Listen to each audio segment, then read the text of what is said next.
Are you still craving more science? Yeah. Are you craving more enlightenment? Yeah. Are you get tired of listening to me? Yeah. Well, Tom, you're going to have to listen to me anyways. All right. So, in the middle and high school, we did a very data-intensive look at the solar system.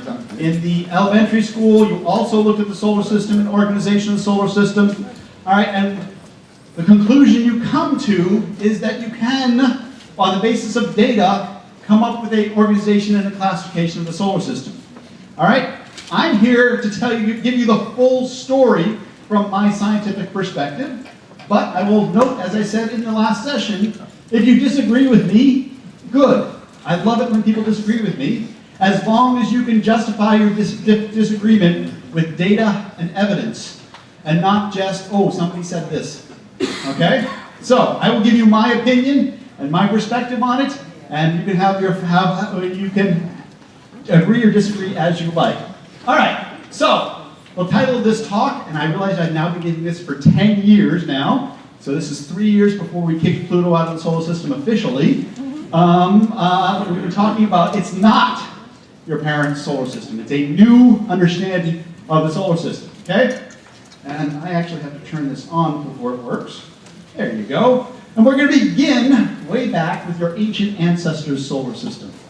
Okay? Your ancient ancestors who didn't have these telescopes and computers and everything, and only looked at the sky.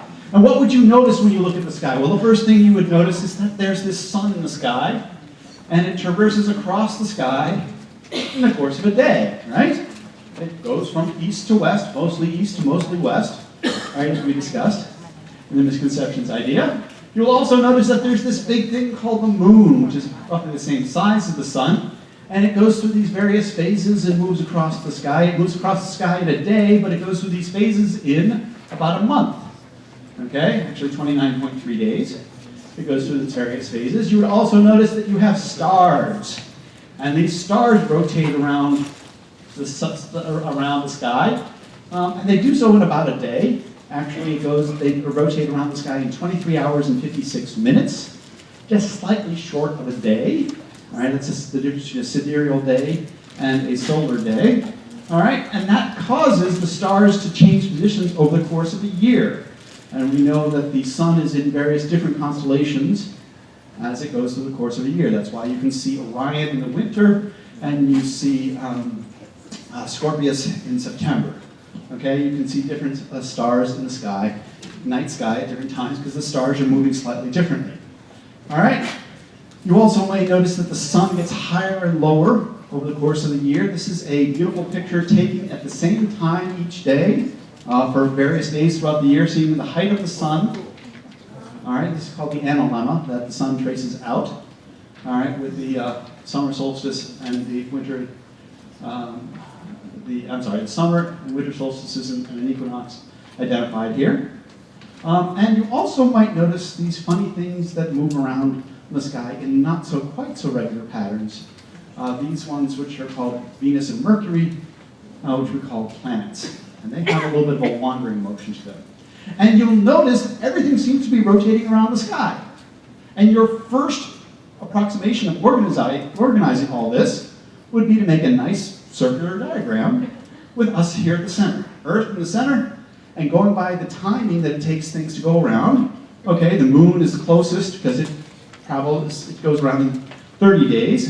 And then we've got Mercury, which has an 88 day. And then Venus, which is 267 days. And then the sun and Mars and Jupiter and Saturn. And those are all the things you can see with the naked eye. Okay? And that's how you might organize the solar system. And this is generally accredited to Claudius Ptolemy, because in the year 150 CE, he wrote a book that has come to known as the Almagest. Okay? It's not actually called the Almagest. It is a mathematical systematic treatise that he wrote, in which he extolled the Earth-centered solar system. Since we talked about misconceptions this morning, let me raise one big misconception. Ptolemy invented the Earth-centered solar system. Sorry, thanks for playing. Ptolemy did not invent it. Ptolemy organized and systematized the Earth-centered solar system based on ideas that had been developed over about 600 years, all the way back to Pythagoras. Okay? From 500 BCE onward, there are a whole range of ideas that got organized and put into Ptolemy's book. All right? He didn't add very much. But what he did really add was a nice way to calculate positions in the sky based upon all these ideas, and that's one of the reasons why his book became so famous and stuck for being the main treatise for over 1,500 years. Okay, because he could give you a nice way to calculate, put in these numbers, get out these numbers, and you know where to look, and you can tell where the planets will be in the sky. All right? Now, speaking of those planets, I mentioned that they were sort of wanderers. Matter of fact, planet is a Greek word for wanderer, okay? Because they don't quite follow these nice normal motions of everything else. They actually do some funky things. So this is the path of Mars against the background stars. It moves this way, but sometimes it moves back, and then sometimes and moves back forward. We call this retrograde motion. All right, and in order to explain this, we couldn't use just circles. We had to use circles on top of circles. Oops, let me clear this. I was playing with this earlier. Okay, so here is the orbit of Mars in the Ptolemaic solar system. The sun is in here. Here is the equant, which is the circle that this C point moves. And Mars is here on the epicycle that moves around the equant. All right? Now if I put it in motion, you can see that this is the motion viewed from Earth at the center. You can see Mars moving through its epicycle. And I'm going to turn on a trail. Okay? So you can follow the trail of Mars. And at this point, when it gets on the inside of the epicycle, it actually appears to move backward on the sky and then moves back forward on the sky. All right? So this is how they accounted for that retrograde motion. And if I speed it up, we can see why Ptolemy became famous. All right? Because Ptolemy invented spirograph 1,800 years before the Hasbro Corporation. All right.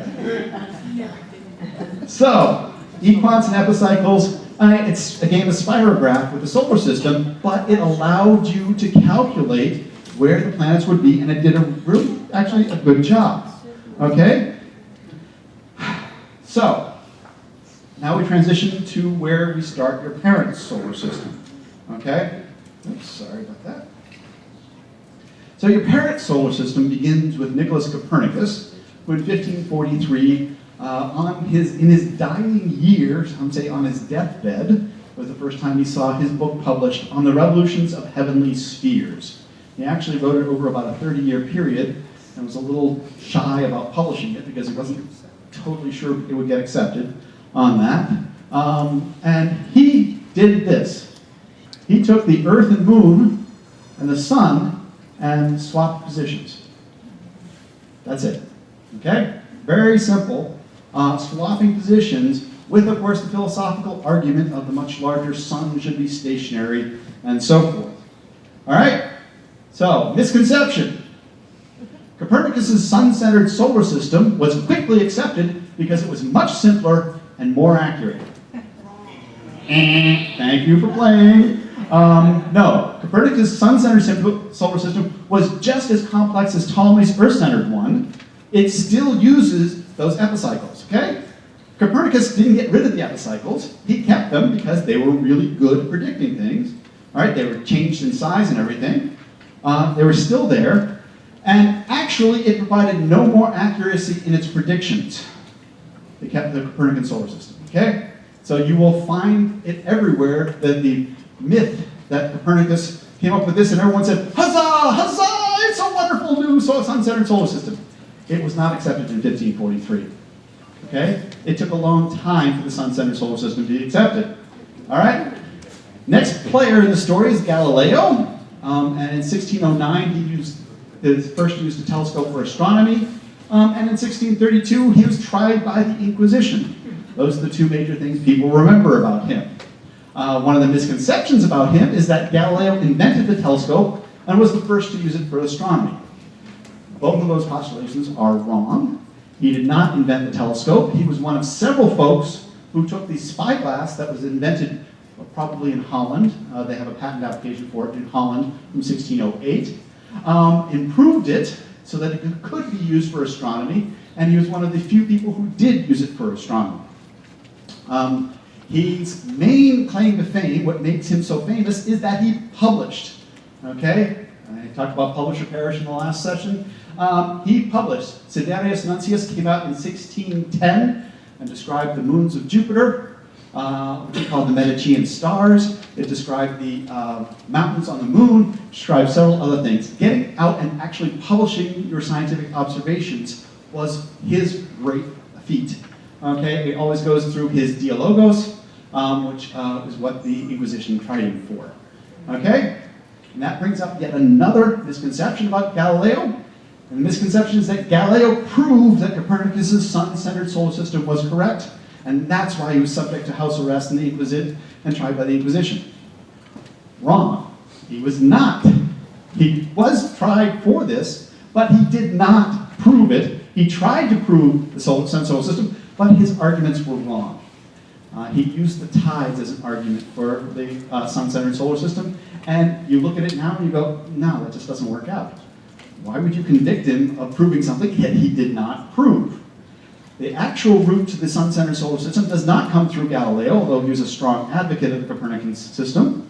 Actually, if you look back to his Dialogos, he's talking about the system of the world both due to Ptolemy and Copernicus.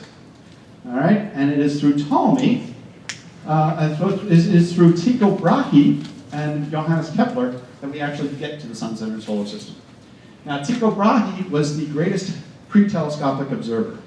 All right, this is a picture of him using his giant mural quadrant, where he would line up the objects, and as they passed through the north-south line, he would measure their angle above the horizon. So yes, the greatest instrument before the telescope was a giant protractor. Okay? And then his assistant was hired to work with him, Johannes Kepler, was a theorist.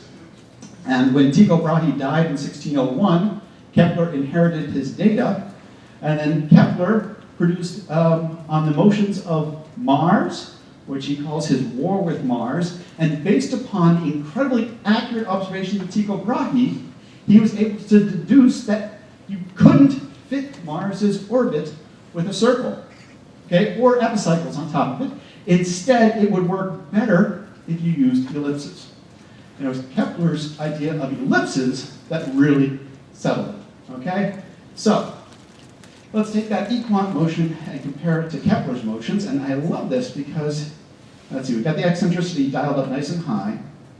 All right, now watch the difference between these. All right, notice that the difference between the green and the blue line is very, very small. Okay, and this is an eccentricity of 0.4, which is much larger than the one that Kepler was dealing with. Okay, but Brahe's observations were so careful, he could tell these very fine differences between them and come up with, yes, it had to be an ellipse and not that equant motion. Let's click here. All right. So the misconception here is astronomers embrace the sun-centered solar system because it is philosophically simpler. Okay, it is philosophically simpler, but we don't give a damn. Okay? What we really care about is whether we can get more accuracy. So it wasn't until Kepler produced the Rudolphine tables in 1627 or 1629 that astronomers embraced the sun-centered solar system only when it could provide better predictions. Up until Kepler, the Ptolemaic solar system produced just as good or better predictions than the Copernican solar system. But the Copernican solar system, with the addition of ellipses, finally made better predictions, and that's when astronomers embraced it. So, we're not philosophers. We are really practical, and we will go with whatever produces better predictions. Okay? If you really want to prove the solar system, you have to wait till Isaac Newton in 1687 in his Principia provide the mathematical foundations for why Kepler's observations were correct. Kepler has these three laws.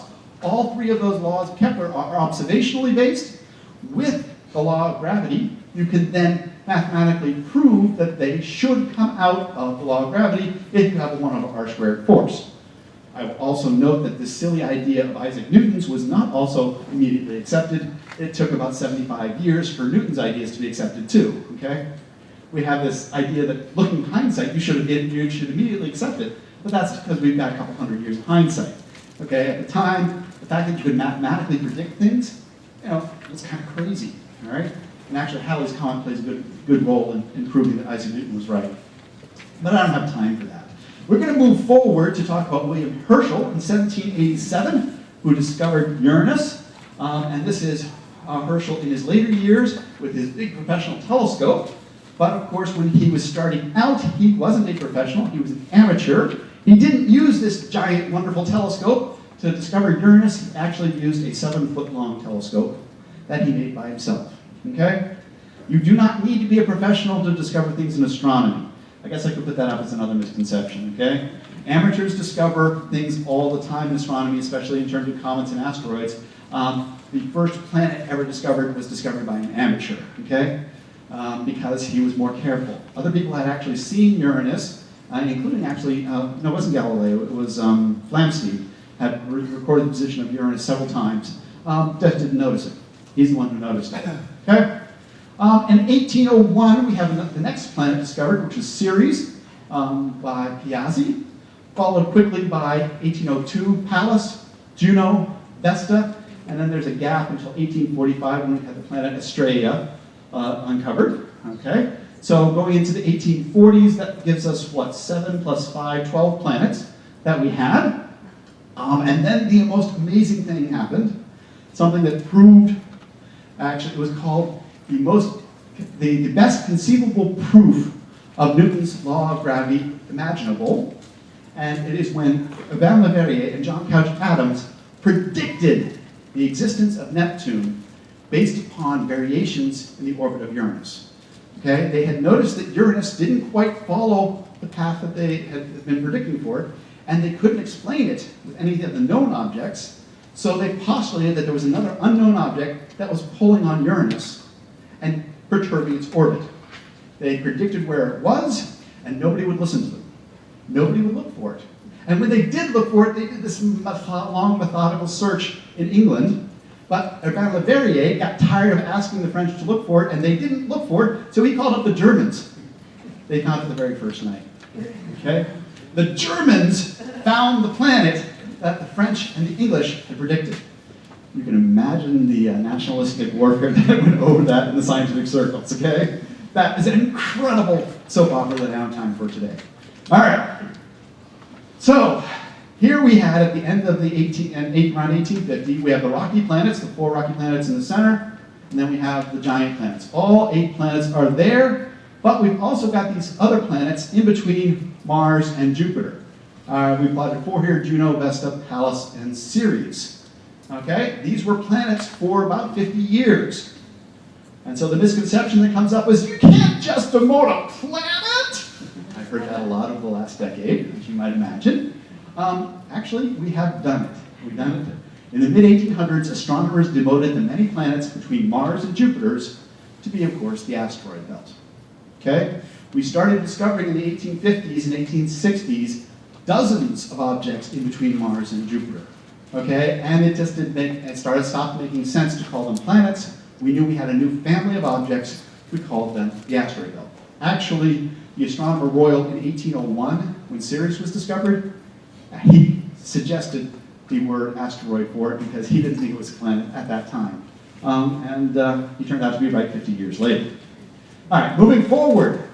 The next thing that happened, well, actually, there's a whole bunch of things I'm skipping over here, which were mistaken discoveries and predictions and all that sort of stuff. Clyde Tombaugh in 1930 had the discovery of Pluto. This is Clyde. This is the telescope he used. This is actually how we discovered it, using what's called a blink comparator, okay? Where he had one plate here and one plate here, and he flipped a mirror in this switch to look back and forth, looking for objects that moved relative to the background stars, okay? I'll show you his discovery back then. Misconception about Pluto is that Pluto's discovery relied on mathematical predictions based on perturbations in Neptune's orbit. Matter of fact, this is what Percival Lowell did. He saw perturbations in Neptune's orbit, and he predicted the existence of Pluto.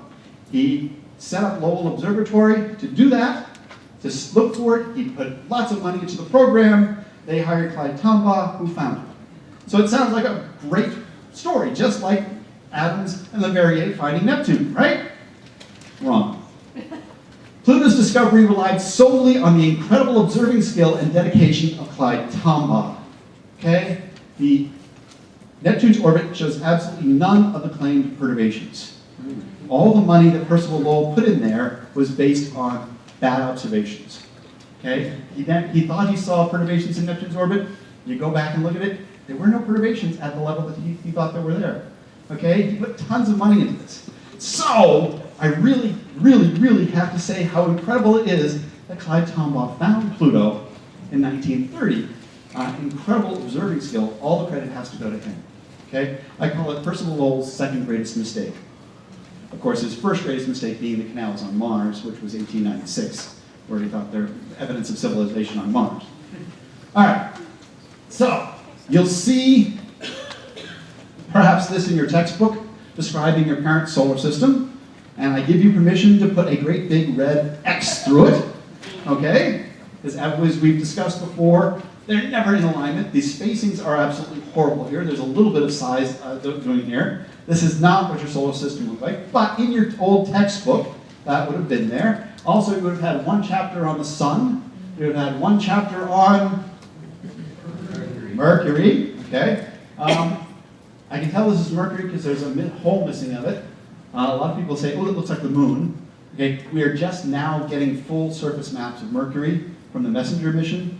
All right, we have gone up until last year without a full surface map of Mercury. We now have it. I had to update this presentation so I can have one of those. Okay, we got Venus. Venus actually looks less like this. It's more creamy white and fully cloud covered. You can't get a good visible light image of Venus. I'm sorry. Most of the images of Venus in your textbooks will all be radar maps of Venus, which look nothing like what it looks like to the human eye. I try to come up with some things that are closer to the human eye view.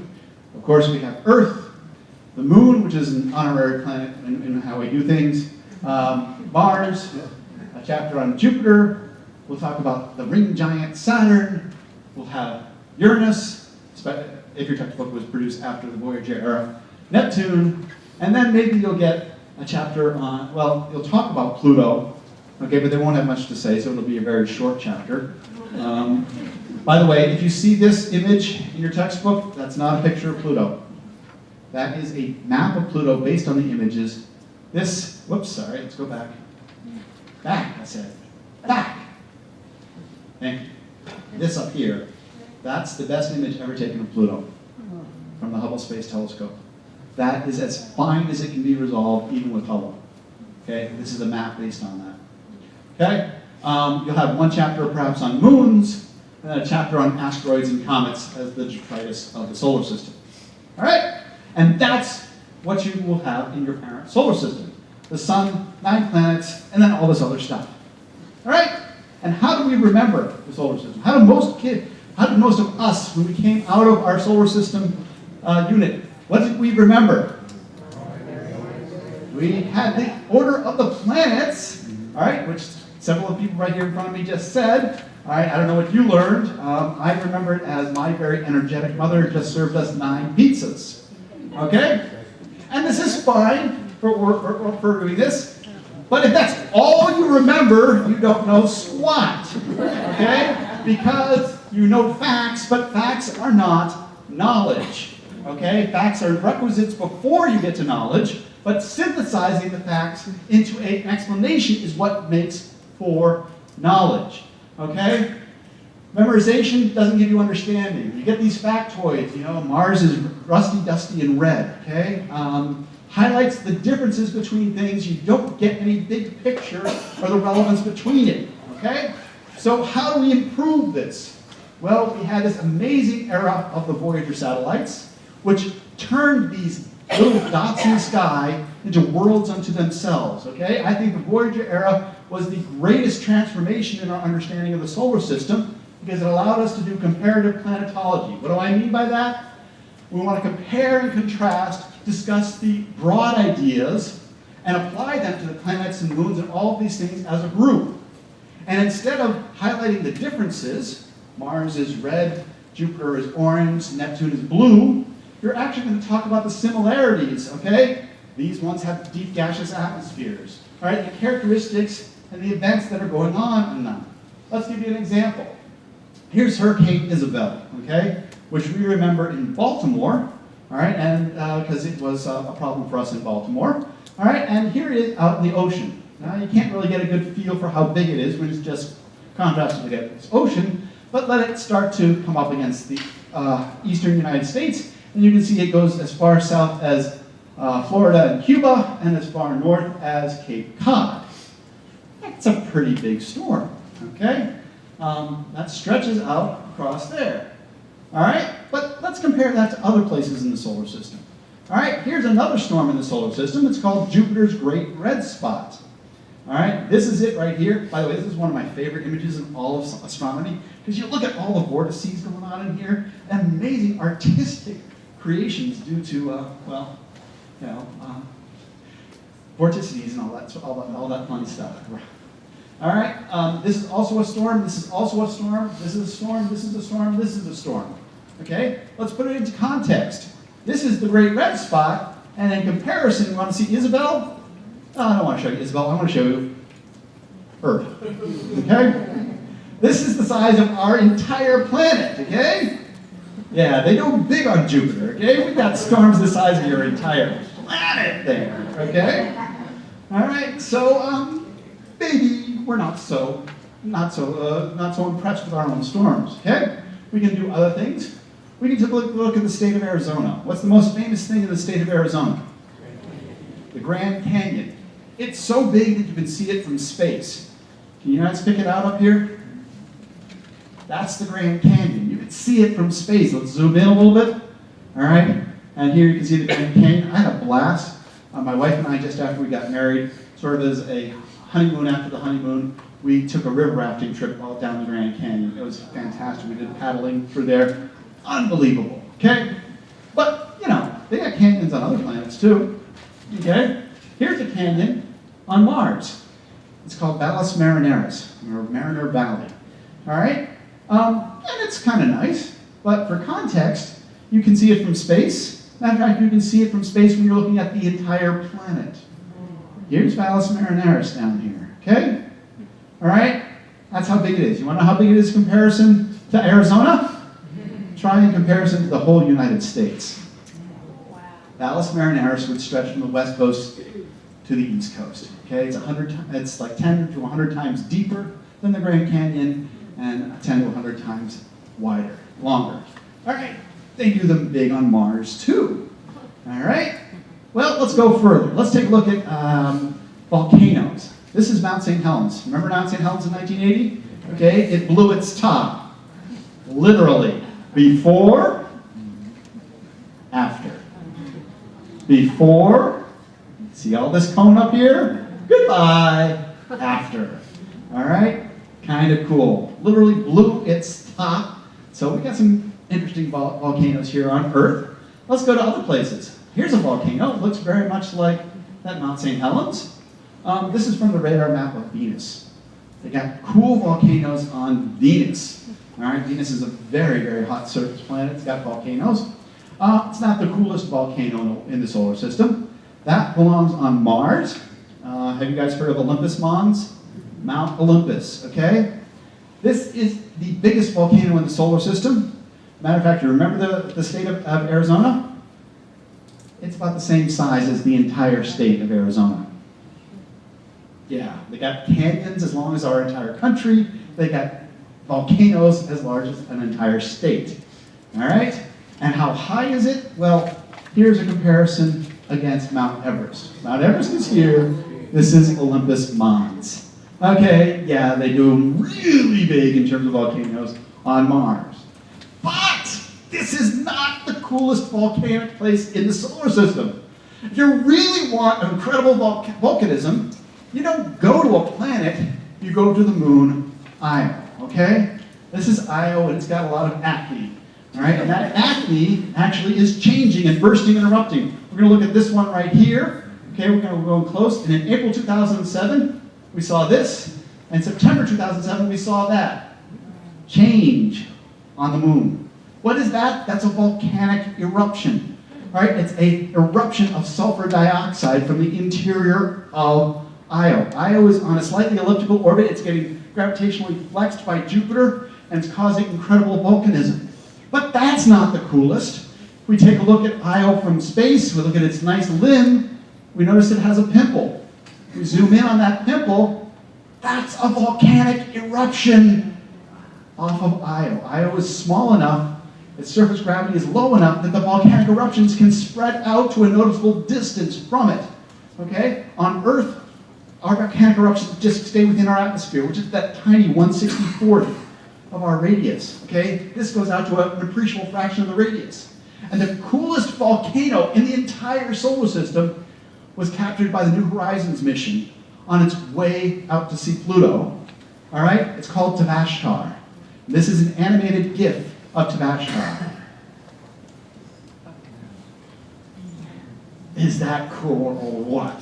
Okay, you're watching a volcano erupt on a moon of another solar system. On a moon elsewhere in our solar system.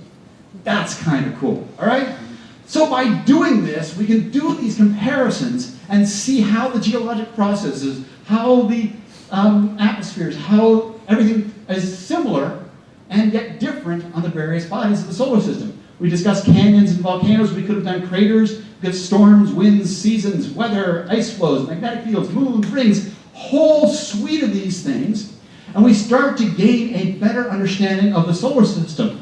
This comparative planetology has the great message that what happens here on Earth happens elsewhere in the solar system, and therefore the solar system is understandable. It's not this strange, unimaginable place. It's an extrapolation of what we know here on Earth out to the rest of the solar system. And this gives us the pieces with which we can assemble the big picture, and that big picture I call the 21st century solar system. All right? And I'll explain this diagram in just a minute, but there are not the sun and 9 planets, 10 things in the solar system. There are, if you want to remember a number, 6 things in the solar system. The sun, the rocky planets, the asteroid belt, the giant planets, the Kuiper belt, and the Oort cloud. These last 2 you may not have heard of, but we'll go through them. All right. The point is that these are classes of similar objects in their size, their composition, their orbit shape, their orbit tilt, the number of moons, whether they have rings, all of the characteristics that we like in science to group things together to make a common understanding. All right? So let's start with the sun. The sun is the only star in our solar system. Okay? It is a category of 1. Unfortunately, we hate categories of 1 in science, but this is the gravitational and literally and figuratively the center of the solar system because it contains 99.7% of the mass or something like that of the solar system. Okay, it is the sine qua non, that without which everything else would not happen. Okay? Then outside that, we have the rocky planets. And we've got Mercury, Venus, Earth, and Mars. Notice that I plotted them, I put them up here at their relative sizes.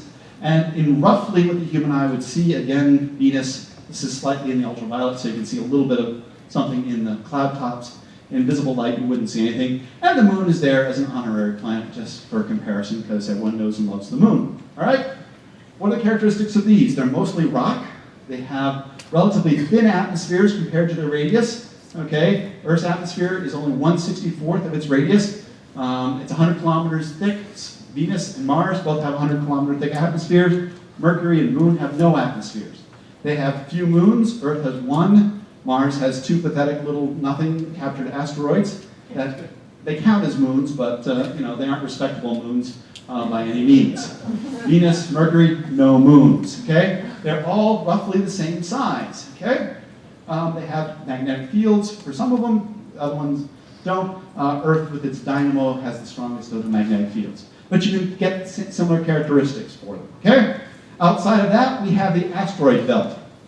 And if you want to show your students an asteroid, you go to the supermarket and buy a potato, and then use the potato peeler to cut holes in it to create the divots due to impact, and there you've got a model of an asteroid. Your average asteroid is a potato. Okay? It's potato shaped. Now, the asteroids have one great big misconception, which has been promulgated by Hollywood. Hollywood's view of the asteroid belt is, oh my God, we're going to crash! Oh, sweet, oh my God, no, we're never going to make it! And it makes for fun stuff in a movie. It is unfortunately totally wrong. So here we've got the scientific view of the asteroid belt, and there's a heck of a lot of them, okay? Here's the orbit of Mercury, Venus, Earth, and Mars. Here's Jupiter, and in between all these things, there are hundreds of thousands of asteroids in there, okay? However, the distance across Jupiter's orbit is almost 1 billion miles, okay? So quick, do the math. You've got hundreds of thousands of asteroids spread across a 1 billion-mile orbit, okay? The average distance between objects in the asteroid belt is about 1 million miles, okay? So even if you were moving at, say, I don't know, a tenth the speed of light, okay, that's, 19,000 kilometers a second, miles a second, right? It would still take you 60 seconds between asteroid encounters. So you'd be, oh no, turn! And you'd have to wait for an entire minute. Oh no, turn! It wouldn't make for a very exciting Michael Bay film, would it? Michael Bay would be terribly bored by it because he wants to do something 3 times a second.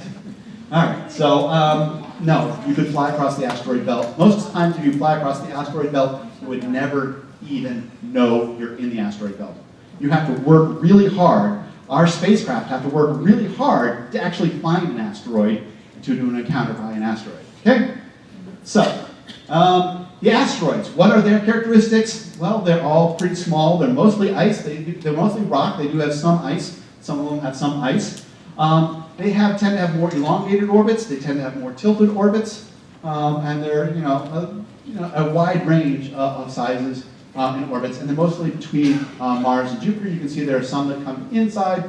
You get the Trojan asteroids, which are based around Jupiter's gravitationally stable points. And you have some that fly out here, which are the centaurs that are amongst the outer planets. Okay? Next group is the giant planets and Earth, here for comparison. All right, Jupiter, Saturn, Uranus, and Neptune. Again, roughly human eye colors for them, comparative sizes so that you can make a comparison. And again, you can see Earth is about the size of the great red spot. All right? Characteristics of these, they all have deep atmospheres. You can call them thick, deep atmospheres, in that the atmosphere of Jupiter goes down about 1/3 of the way into the planet. Okay? Atmosphere of Saturn goes a little bit further than that. Uranus and Neptune, deep, thick atmospheres in terms of the depth of their atmospheres. They all have rings, even though Saturn is the only one with the bright rings, as we learned this morning. All of the other ones do have rings. They're small and thin and dark, and some of them very gossamer. Jupiter's rings are actually micron-sized particles for the most part. They all have lots of moons, okay? If you learned in the previous session that 2, 4, 7, and 12 or something like that had lots of moons. Well, these are those, okay? Like 60 moons for these guys and 10 to 20 moons for these guys. They all have magnetic fields, relatively strong magnetic fields. Jupiter is especially strong, all right? Turbulent atmospheres, and so on and so forth. We have characteristics of the same. Now, we get to the 2 pieces of the solar system you might not have heard of. We'll talk about the Kuiper Belt. All right, this is a plot of Jupiter, Saturn, Uranus, and Neptune. Those orbits there. You can see the Trojan asteroids and the centaurs that I mentioned earlier. Outside of the Kuiper Belt, we've got thousands of, over 1,000 new objects, of which only one was known in 1990. Okay? All of the objects in red and white out here have been discovered since 1990. This is the new region of the solar system that has been discovered in your lifetime. Kind of cool. You thought we knew everything about the solar system? Wrong. The Kuiper Belt. What are these objects?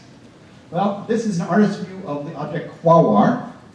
And no, I'm not making that up. My friend, who I went to graduate school, Mike Brown, named this object Quaoar after the Native American goddess of the Inuit tribe of Southern California. Something like that. I can't always remember the derivation. And he's got a sense of humor, okay? Mike is a fun guy, I'd say. All right, and what is it? It's a big, giant ice ball. Okay, you can see there the artist drew some craters on it. It's big enough to be roughly spherical. It's got craters on it from impacts and stuff, but it's mostly ice. It resembles a lot of the moons of the outer solar system. Okay, big, giant ice balls. And let me ask you, if I kicked one of these ice balls out of its orbit and it came in past the sun, what would happen? It would melt. And what happens when ice balls in the solar system melt? That stuff that melts off of them gets pushed back and they become comets. This is what the Kuiper Belt is. This is why we knew the Kuiper Belt had to exist. It is the repository for the short period comets. Okay? Comet Halley has an orbit of 76 years. All right? It will go past the sun every 76 years. Each time it goes past the sun, it will lose a small percentage of its mass. All right? Say it orbits, once every 100 years and it loses, a tenth of a percent. In less than 10 million or 100 million years, poof, that comet's gone. How old is the solar system? 4.5 billion years. If you lose all your short period comets in 100 million years, where are you going to get new ones? From the Kuiper Belt, okay?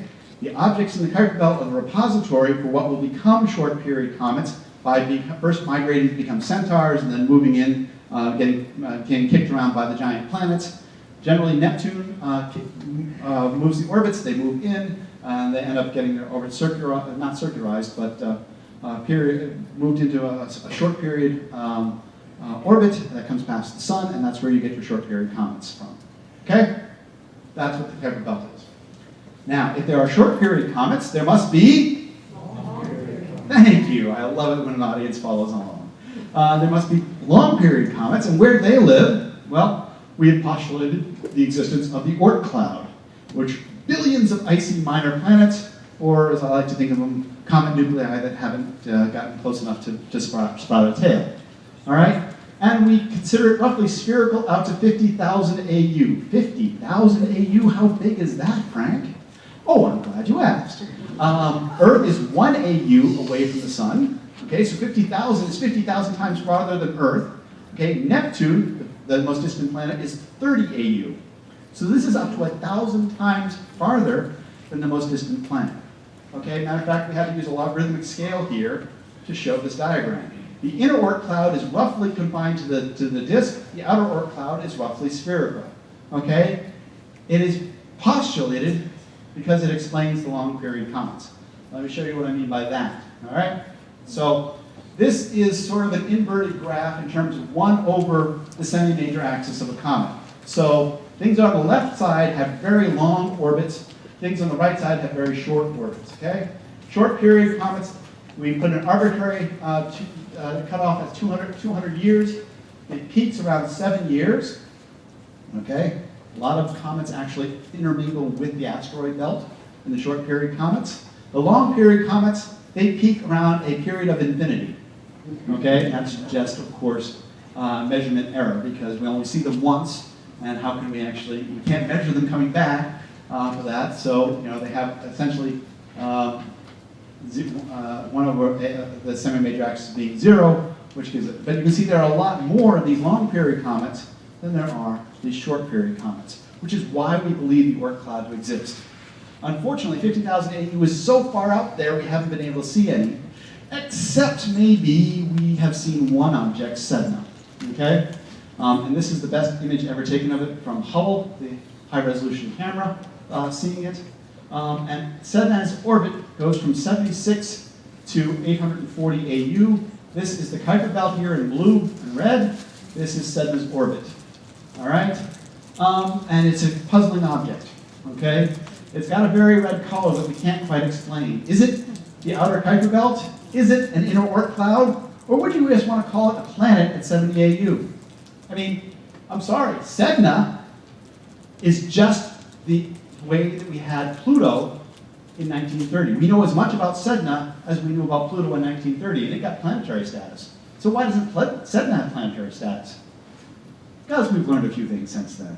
All right, so this is the families of the solar system. We get the classification, we get the structure, and we get clues to the solar system formation and evolution. And that comes up in this diagram. First of all, that we presume we form from a spinning disk, and within that spinning disk we start to accrete planets, and we form planets, and those planets accrete, and the stuff gets blown out of the solar system, so we get planets around them.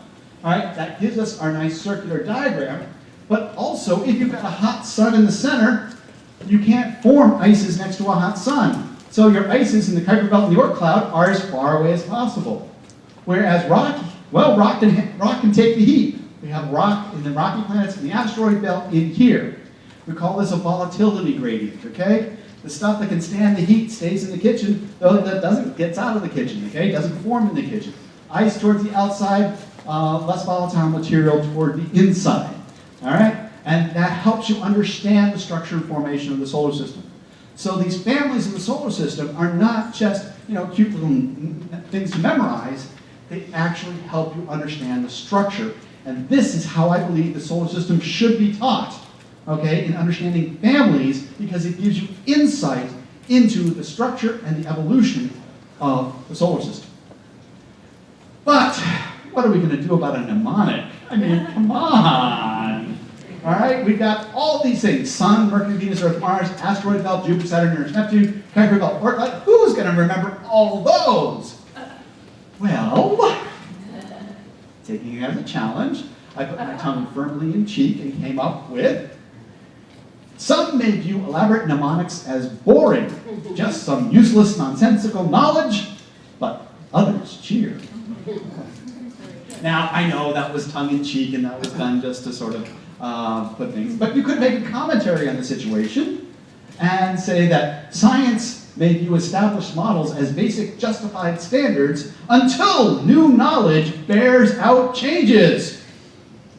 And I know you want your very energetic mother back, don't you? Okay, so for the third one we have, sometimes my very energetic mother also boils jumbo shrimp, whoops, sorry, using 9 kettles bubbling over coals, and that's your new solar system, okay? Alright, but there's still an inevitable question that comes up, and every member to the third graders with the tears in their eyes, they go, why is Pluto no longer a planet? It's my favorite! Alright, so let's talk about it. Okay, I was at the Hayden Planetarium. Neil Tyson, Steve Soder, and I kicked Pluto out of the solar system in 2000 because we put it in the Kuiper Belt in our exhibits. Why? Because our exhibits were going to stand for 20 years, and we knew that eventually astronomers would get around to declassifying Pluto as a planet, and we didn't want to be behind the curve and have to update our exhibits. We're cheap, right? All right, so we got a lot of guff for it, but in 2006 we were unvilified, although we're still vilified a little bit.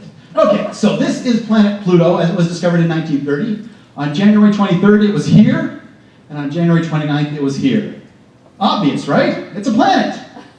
This shows you just how damn good Clyde Tombaugh was, okay? And being able to find the needle in the haystack of this. And he did this every night for 3 years, looking for Pluto and other objects. All right, so it's tiny on plate, but doesn't mean it's tiny. Okay, because, Pluto was supposed to be this big planet. It was predicted by Percival Lowell to be 7 to 10 times the mass of Earth. Okay, and if Earth's a planet, well, if it's 7 to 10 times the mass of Earth, it should be.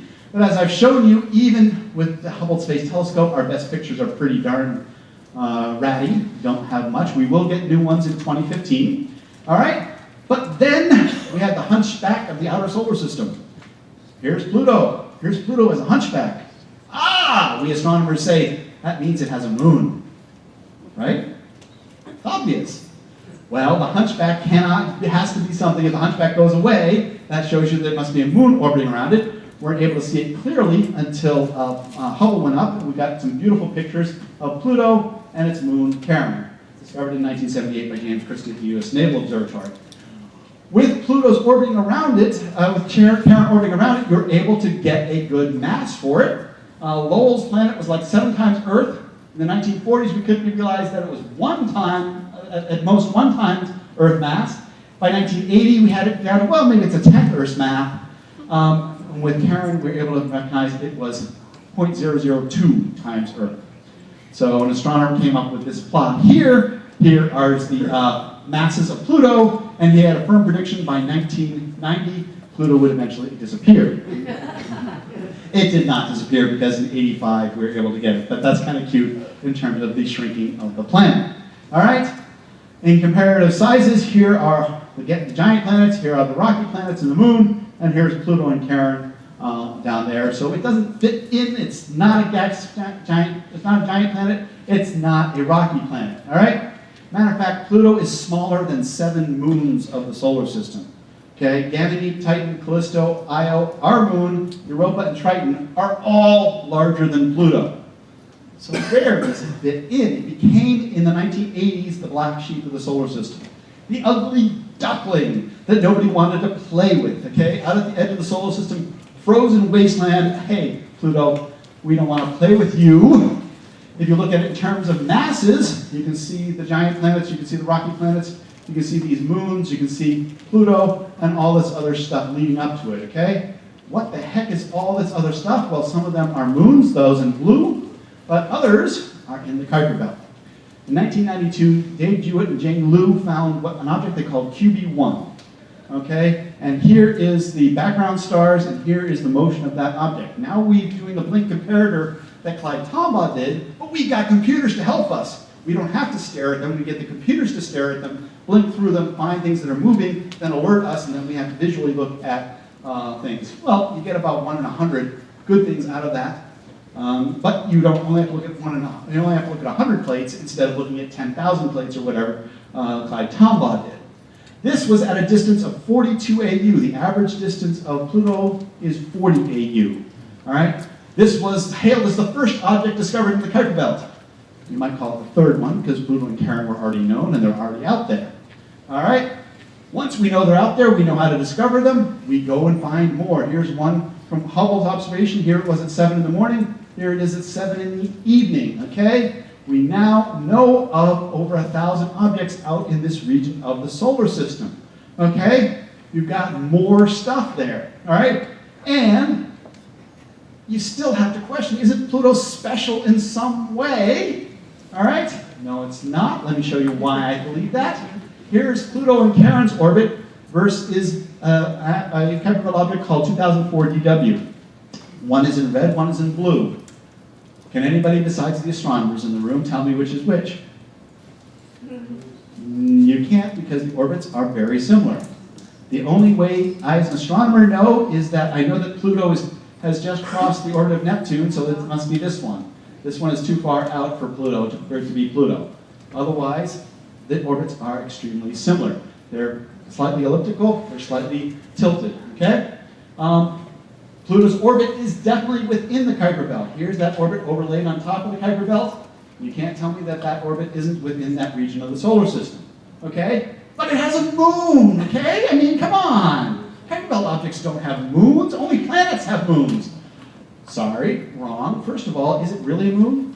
Because the gravitational center of Pluto and Charon is not within the center of Pluto. It's actually outside the system, and generally we would refer to that as a double object. So there's a question of whether it really is a moon, but it's actually got more than one moon because in 2006 we discovered Nix and Hydra, second and third moons of Pluto, and in 2010 and 2012 we discovered P4 and P5. So it's now got 5 moons, okay? That's got to make it special. No, it doesn't. Presence of a moon does not a planet make. Here is 1998 WW31. It has a moon. Matter of fact, of the 4 largest Kuiper Belt objects, Pluto, Makemake, Haumea, and Eris, 3 of them have moons. Only Makemake doesn't have moons. We have asteroids that have moons, okay? I'm sorry, presence of a moon does not bestow planethood on it. Okay, its size, Pluto and Eris are approximately the exact same size. At first, Eris was thought to be 10% bigger. We've now found that Pluto and Eris are pretty much the exact same size. It's not the king of the Kuiper Belt, or the queen, whichever gender you want to give Pluto. All right, and it has several other objects that are of the same size. Okay, it's not like these 2 are much bigger than all the rest. We got a nice distribution of sizes. So its orbit is similar, its size is similar, companions are common, its composition is similar. If it walks like a duck and it quacks like a duck, what are you going to call it? It's a duck! All right, we've got ducks out at the edge of the solar system. We call them Kuiper Belt objects, and Pluto has finally found its family. Okay? As the black sheep, as the ugly duckling of the solar system. I actually did this in my daughter's kindergarten class. They loved it. The ugly duckling that turned into a swan, and one of the largest objects in the Kuiper Belt. It's found its family. It's so happy. The kids love it. All right. So, what is the IAU definition of a planet? Well, in August 2006, what kicks Pluto out of its planethood is that for the first time ever we define a planet that it orbits the sun. It has an upper mass limit of not massive enough to produce fusion, okay? If you produce fusion, you're a star or you're a brown dwarf. Deuterium fusion occurs at about 15 times Jupiter's mass. That's the lower limit of a brown dwarf. Anything below that is a planet. But there's also a lower mass limit, massive enough for gravity to make it spherical. And that puts it at roughly 500 miles in diameter, depending upon your composition, okay? Icy things can be spherical, different radii than rocky things, etc. And number 4 is that it must dominate its orbit, okay? That it must be the majority shareholder in its region of the solar system.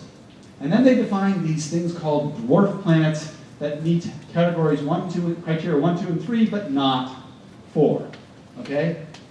In my opinion, dwarf planets is a totally useless and stupid definition, okay? As I said, I preface that's my opinion, okay? Other people like our solar system expert may disagree with me, but I don't see any reason for a dwarf planet because if Ceres is a dwarf planet and Pluto is a dwarf planet, what do they have in common? Size. Do they have location in common? No, okay? Composition in common? No. Are they formed in the same way? Kind of, sort of, but they're in different regions of the solar system, and I just find trying to create a category based solely on size kind of, annoying to me, okay? It doesn't teach you anything about the solar system.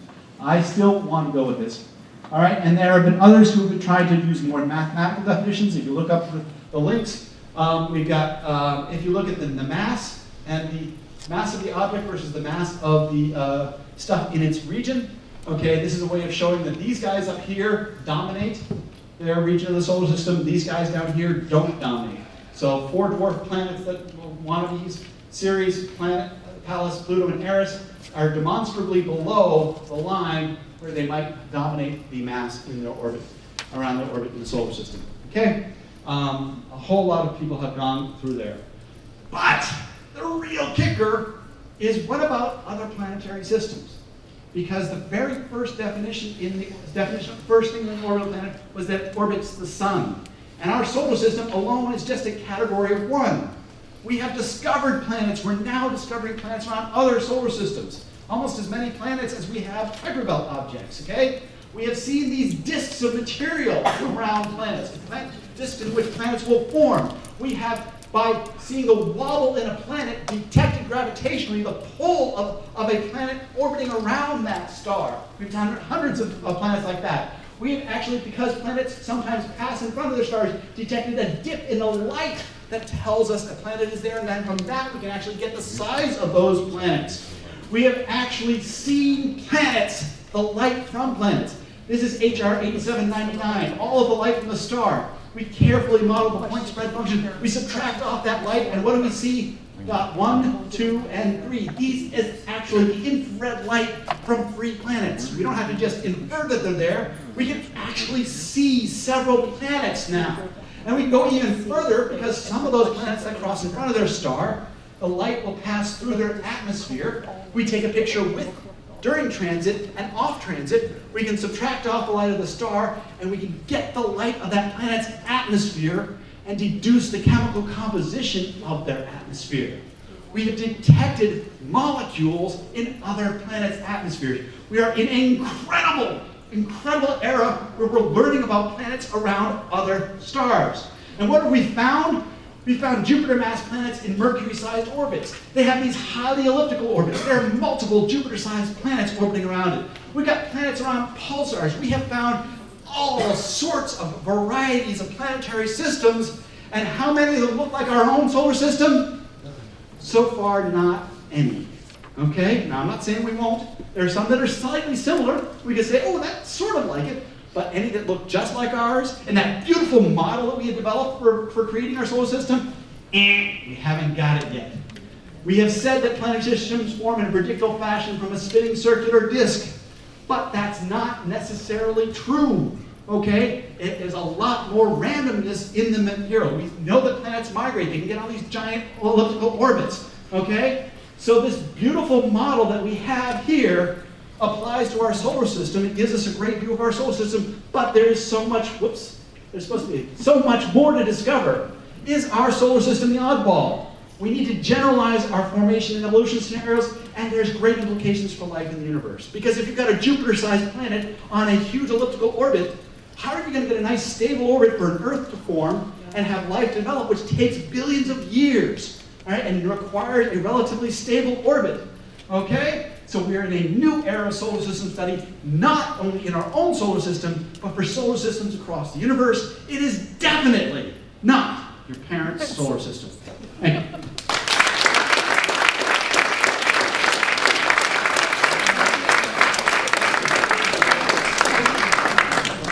Wow, how do you follow up something like that? Well, I've got something for you. Before we leave.